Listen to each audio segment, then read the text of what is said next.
So in this quick and interesting tutorial, we will discuss how you can add scrolling titles to the video clips on the Davinci Resolve software.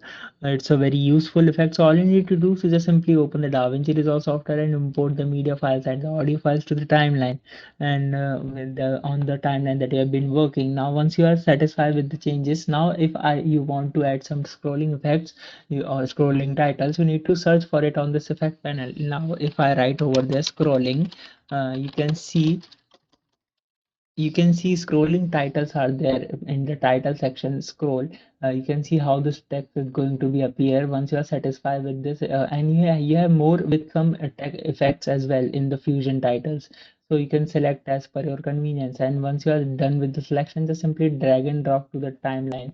Now you can see this, if this title effect has been applied to my video clip, I can make changes to the title, to this text as well, from just by clicking over there. And if I drag it, you can see After how this reaching the effect is going location, to be the fish looking on my video. I hope this video will be helpful for you. Make sure to hit the like button and subscribe button for having such more helpful and interesting tutorials. See you in the next one. Take care.